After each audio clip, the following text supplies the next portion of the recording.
बिस्मिल्लाहिर्रहमानिर्रहीम, अस्सलाम वालेकुम नाजरीन, मैं हूं सज्जाद, चैनल पर वेलकम बैक। तो गाइस आज बात करूंगा 10th G8 वर्चुअल सुमित 2021 के बारे में, जो कि ढाका में मुनक्कद हुई, जिसको होस्ट किया बांग्लादेश की प्राइम मिनिस्टर शेख हसीना वाजिद ने।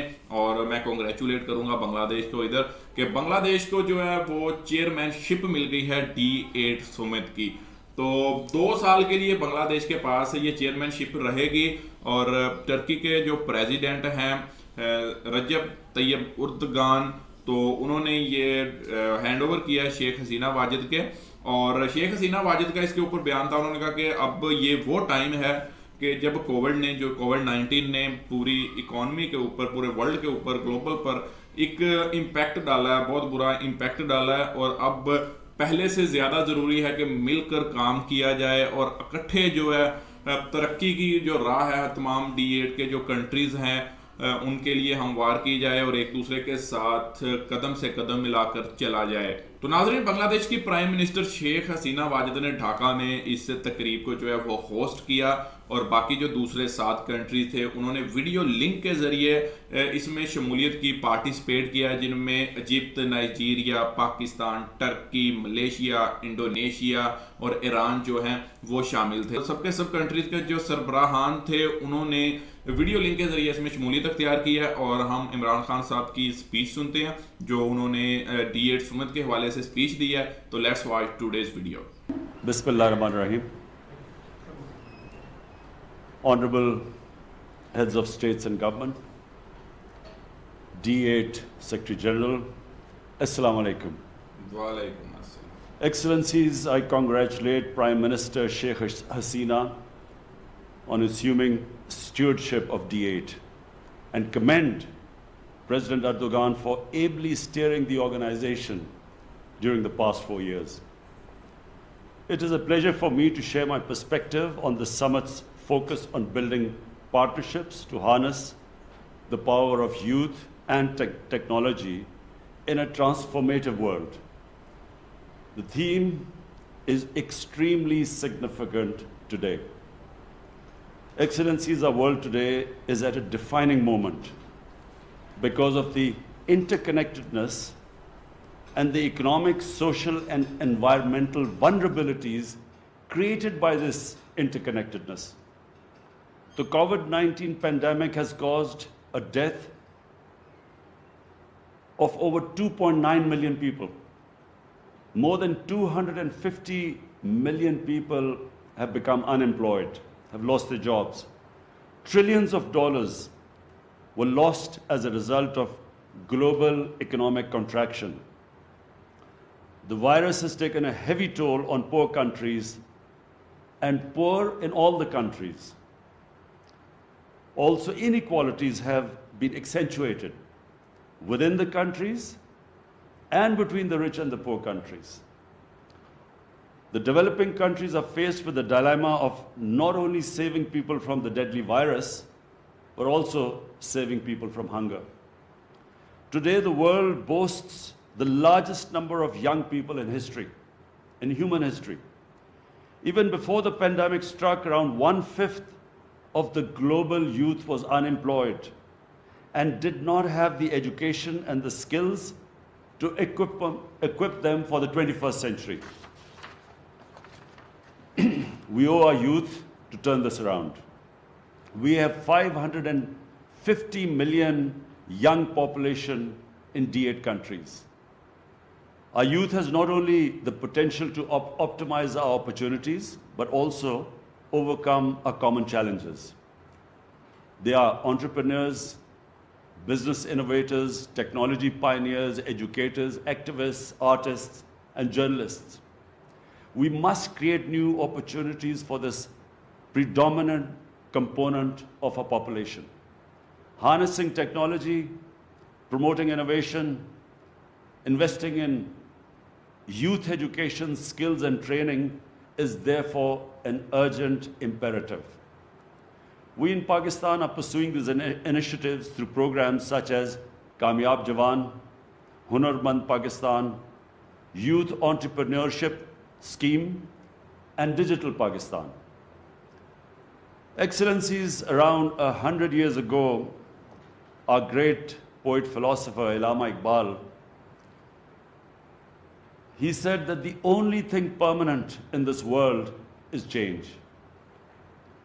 In a century since the times of Iqbal, the world has changed tremendously. The pace of change has intensified in recent times. The rate of change has become exponential. Information and technology breakthroughs are fast transforming science fiction of yesterday into today's reality. Only 5 years ago, the World Economic Forum had predicted that the fourth industrial revolution will fundamentally alter the way we live, work, and relate to one another. Today, as we meet on this virtual platform, already we can sense the arrival of this revolution. Excellencies, contemporary global challenges of a changing world are a moving target. No single country can address these complexities in isolation. Partnerships are essential. I am happy that in D8 we have a platform to work together for mutual benefit and win-win solutions. In our view, the D8 would do well to pay special attention to the following three areas while dealing with a rapidly transforming world. First, as net producers of primary global commodities, the D8 must conceive projects that harness technology for supply-side improvements with a special emphasis on efficiency and productivity. With cost of transportation and communications improving due to innovations, the D8 members must partner to keep pace with the logistics and global supply chains. Secondly, the D8 should brainstorm ideas to insulate its members from disruptions in labor markets due to technology and innovations. As automation substitutes for labor across the world, the labor-intensive economies of D8 face challenges of unemployment and social disruption. Thirdly, the D8 should call for COVID vaccine to be treated as a global public good, ensure equity, affordability, enhanced production, and timely supply to save lives. We must push back against vaccine nationalism and undue export restrictions.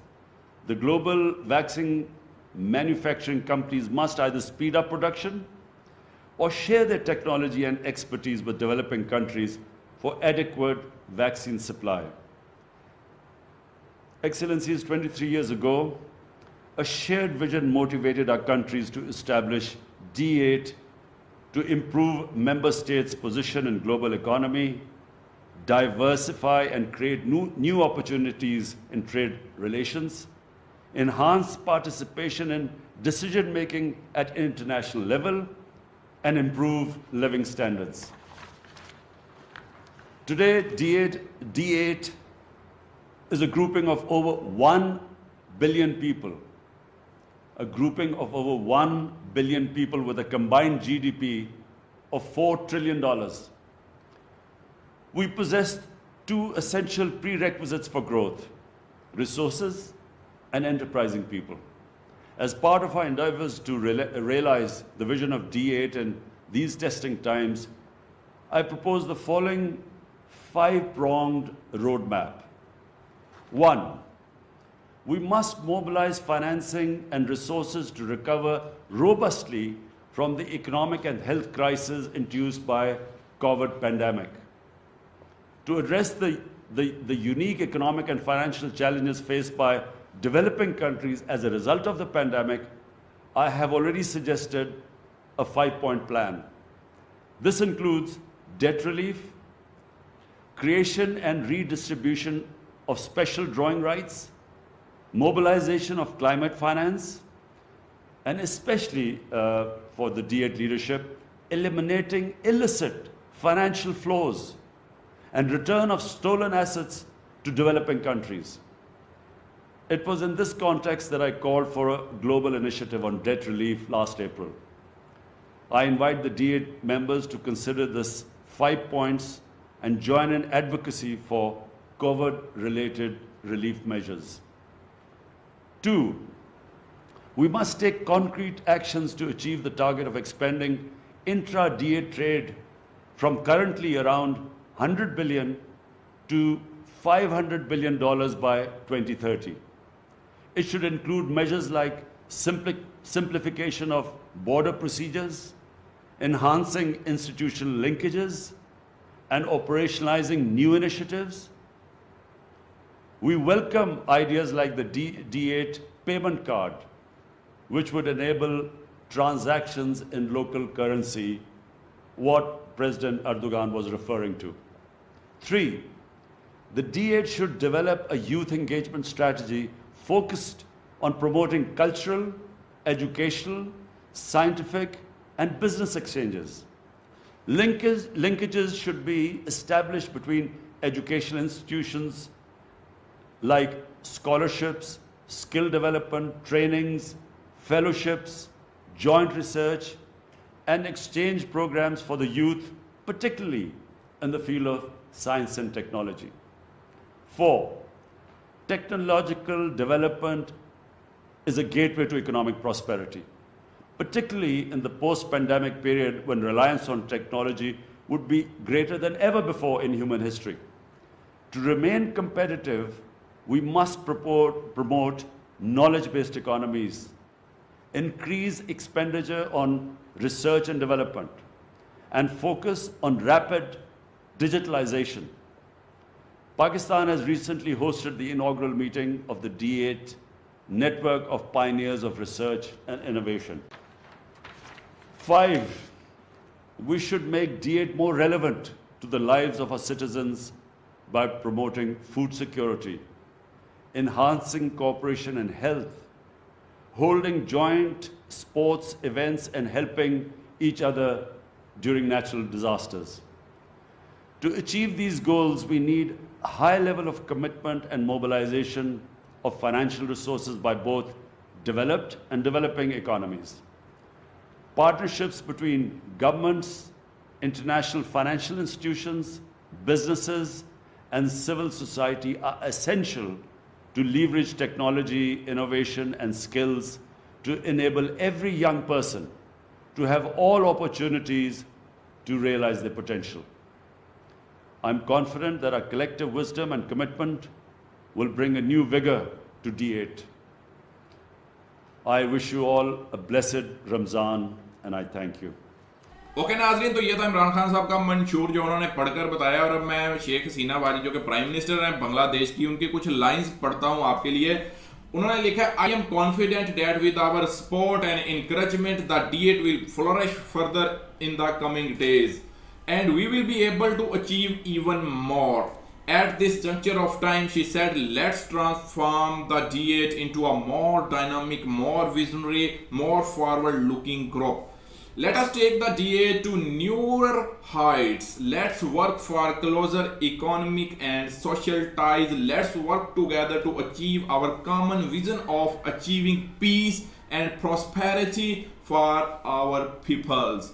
Okay नाजरीन, तो उम्मीद and दुआ करते हैं कि जितने भी D8 के मुबालिक हैं सब मिलकर और भरपूर तरीके से एक दूसरे के साथ ताउन करके तमाम जो फील्ड्स हैं, तमाम जो सेक्टर्स हैं, उनमें एक दूसरे के साथ ताउन करके जो है आगे बढ़ें और बेहतरी की तरफ, जो कंट्रीज़ के लिए बेहतर हो, जो अवाम के लिए, सब कंट्रीज़ की D8 के पूरे ग्रुप के लिए बेहतर हो, उन प्रोजेक्ट्स को जो है वो लेकर चलें। तो यही होप और उम्मीद दुआ करते हैं। इंशाल्लाह मिलते हैं नेक्स्ट वीडियो में। अपना बहुत ख्याल रखिएगा, दुआ में याद रखिएगा। गुड बाय, अल्लाह हाफिज, शुस्त थाकुन, भालो थाकुन।